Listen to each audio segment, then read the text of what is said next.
اور شاید نیپال اور سری لنکا بھی شامل ہو جائیں، تو انڈیا کو تنہ تنہا کرنے کی کوشش کی جا رہی ہے اس خطے میں۔ اس لیے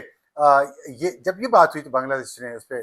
کلیریفیکیشن جاری کی کہ وہ کسی بلاک کا حصہ نہیں بننا چاہ رہے، وہ اپنے آپ کو غیر جانبدار رکھیں گے، وہ صرف ٹریڈ اینڈ کلچرل کوآپریشن میں انٹرسٹڈ ہیں اور وہ وہی کریں گے۔ اور ظاہر ہے بنگلہ دیش کی طرف سے اچھی سفارتکاری کا مظاہرہ کیا گیا، لیکن اس سے یہ پتہ چل رہا ہے ہمیں کہ انڈیا کے اندر کتنا اس بات پر تشویش پائی جاتی ہے کہ انیل چوہان صاحب کو یہ کہنا پڑا۔ اور یہ کیوں کہا انیل چوہان صاحب نے؟ اس کی وجہ یہ ہے کہ جو پریزیڈنٹ ٹرمپ کے دورے کا اعلان ہوا ہے، وہ چاہتے ہیں کہ اسکواڈ، کیونکہ کواد جو ہے اب تقریباً ایک ڈیڈ باڈی ہے اس وقت، جب سے پاک بھارت جنگ کے بعد اور ٹرمپ کے اقتدار میں آنے کے بعد ٹرمپ نے کوئی انٹرسٹ شو نہیں کیا کواد کو بہتر کرنے میں، مضبوط کرنے میں، کیونکہ انہوں نے دیکھ لیا ہے کہ اگر ہم انڈیا کو کھڑا کرنا چاہتے ہیں چین کے مقابلے میں ایشیا پیسیفک ریجن میں، تو اس کی ٹھکائی تو پاکستان نے اتنی کر دی ہے،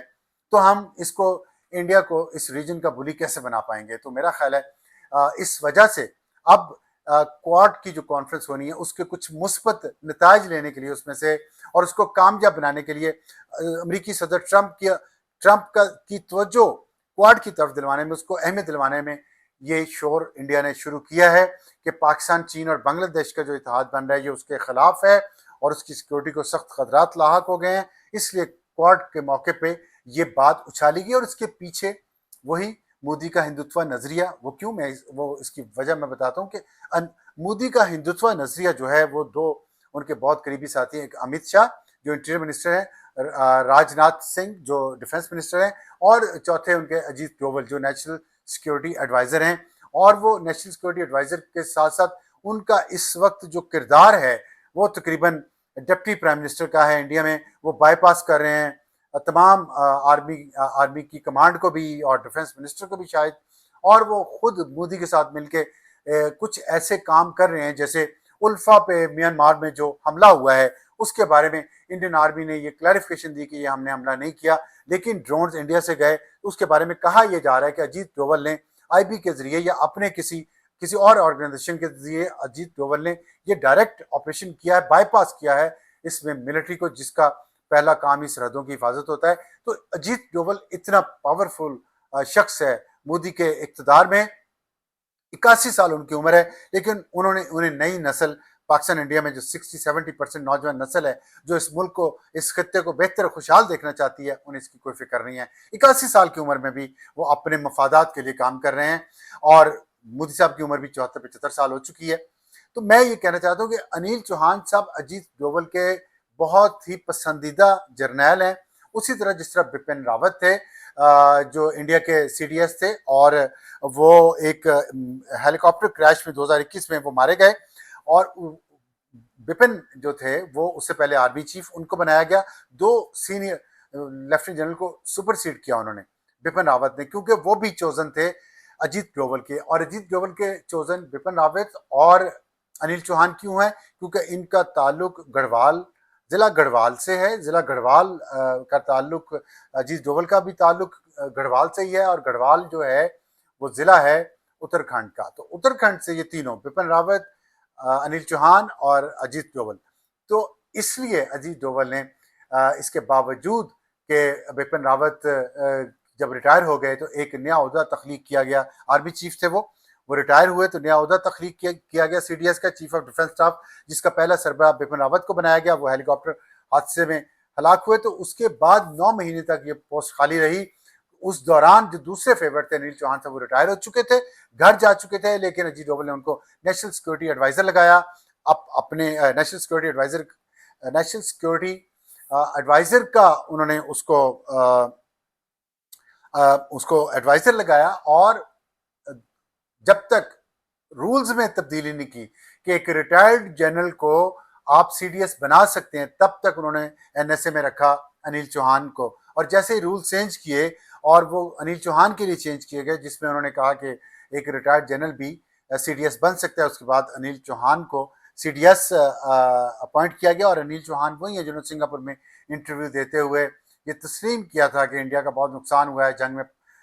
پاکستان کے خلاف، اور اس میں اس کے طیارے بھی گرے ہیں، اور دوسرا نقصان بھی انہوں نے مانا تھا، یہ وہی ہیں انیل چوہان صاحب، تو انہوں نے یہ بیان دیا، اور یہ مودی سرکار کا ایک نیا ایک اسٹریٹجی ہے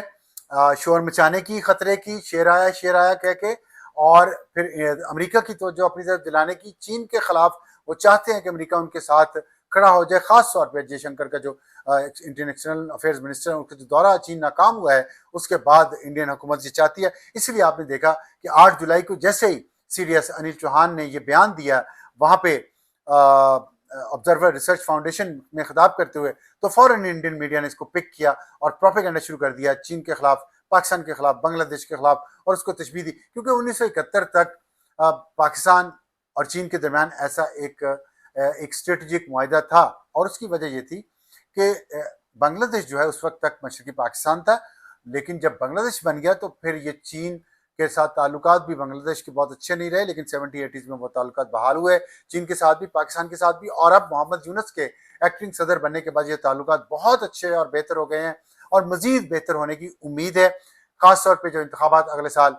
کے شروع میں بنگلہ دیش میں ہونے ہیں، اس کے بعد وہاں پہ ایک پرماننٹ حکومت آئے گی، تو وہ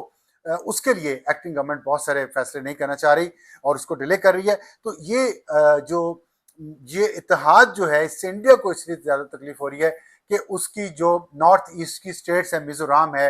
اور ناگالینڈ ہیں، اس کے علاوہ وہاں پہ جو علیحدگی آسام ہے، وہاں پہ جو علیحدگی پسند تحریکیں چل رہی ہیں،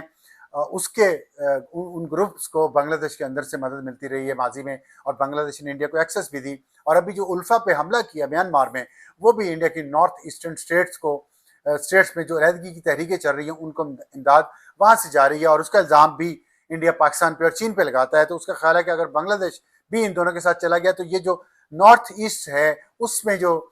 تحریکیں علیحدگی کی چل رہی ہیں وہ بہت مضبوط ہو جائیں گی، اور انڈیا سے وہ 6 ریاستیں الگ ہو سکتی ہیں۔ اور اس کی وجہ یہ ہے کہ جو چکن نیک ہے، یہ چکن نیک کا کانسیپٹ بھی بڑا مزیدار ہے، اور اس میں انڈیا کو یہ فکر ہے کہ اس کی چکن نیک جو ہے سلی گزی کا جو کوریڈور ہے وہ مغربی بنگال میں، اور وہ بالکل ایک چھوٹی سی پٹی ہے جو بھوٹان، نیپال اور انڈیا کے درمیان ہے، اور وہاں سے بنگلہ دیش کے درمیان ہے، اور وہاں سے ایک راستہ جو ہے پورے انڈیا سے ان تمام ریاستوں کو ملاتا ہے، اور اگر وہاں پہ